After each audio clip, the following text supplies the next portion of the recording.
Today we're talking about the ENTP personality type in combination with the three most common Enneagram types that one can find in relation to the ENTP. So these are Enneagram 3, Enneagram 7 and Enneagram 8.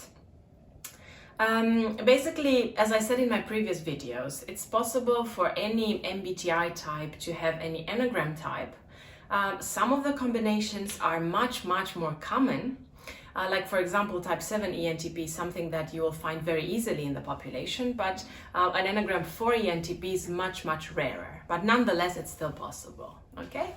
So, if we are to start with Enneagram type 7 for the ENTP, I would say that this is the most common combination that you can find, and it's the same as in the case for ENFP type 7, and that's because Enneagram 7 brings out a lot of the extroverted intuition energy.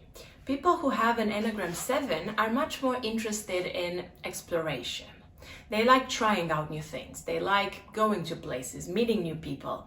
And even though they're an anxiety type, they really don't seem like they're an anxiety type.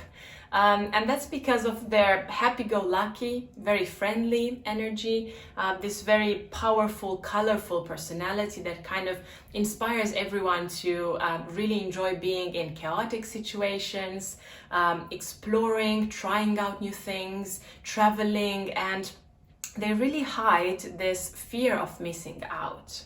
They feel like if they don't continually try new things and explore new things, it might be the case that they will lose some people, or they will lose their jobs or their friends or whatever, and this might cause them to believe that they will have nothing left. So they have to kind of bring into their lives those things that would be big enough or plenty enough to make them feel like they're safe. Like even if something goes wrong and if they lose some of the things in their lives, they still have something else to do, some other people to spend time with, and so on. So basically, it will be quite easy to type an ENTP 7 because they are the most common ones, and these are usually the ENTPs that one kind of easily recognizes because they're closest to what we call a stereotype, okay? I'm not saying that all of them are like the stereotype, but it's just generally speaking a little bit closer to that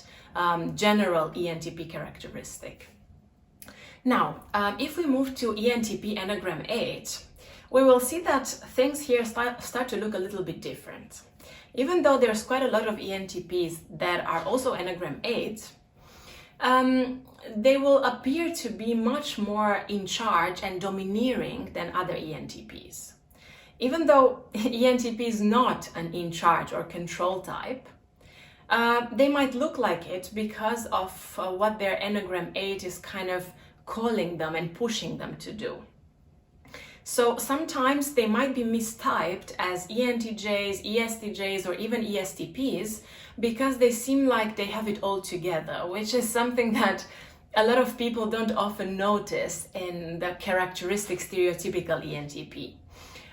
From what I've noticed, it seems to be that their extroverted intuition is much more controlled, much more toned down, and their introverted thinking parent kind of brings the intuition back to reality.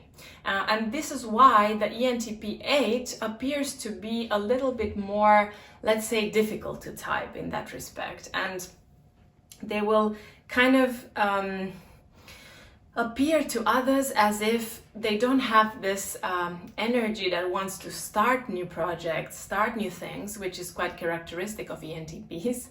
They might actually come across as the people who are very interested in managing groups of people or dealing with delegating stuff and so on and so forth, okay? And lastly, we've got ENTP type 3, which is another rather common combination. And here, interestingly enough, these people might even look like INTP sometimes. It's weird because Enneagram 3 is actually one of the Enneagram types that is quite extroverted, or at least brings about a lot of extroverted energy. But the trick here is that ENTPs who have Enneagram 3 are very interested in proving to themselves and proving to other people that they are extremely successful. They care a lot about achievement, and this is what makes them really curious and willing to always be the best at what they do, always have the best marks in school or university, always be the best people at their workplace. And this praise that they receive as a result of their achievement makes them feel very happy, very satisfied, and it makes them feel like now they really are worthy of other people's love and appreciation. And then in turn, they can love themselves as well. So because Enneagram 3 is a shame type or an embarrassment type, these people will really try to push away that feeling of embarrassment, of unhappiness with their achievements and the results that they have at work especially, but it could be in their personal lives as well. Type 3s can make a competition out of anything.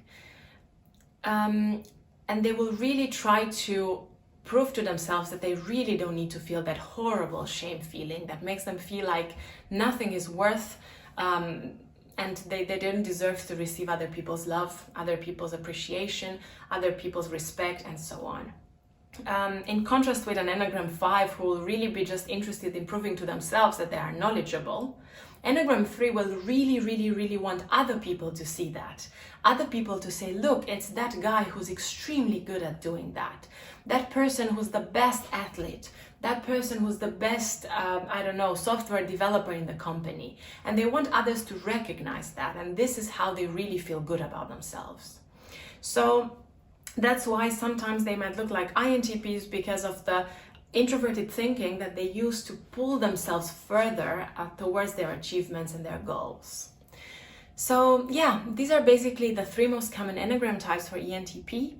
Enneagram 7 ENTP is probably the most easy to type, the most stereotypical ENTP energy.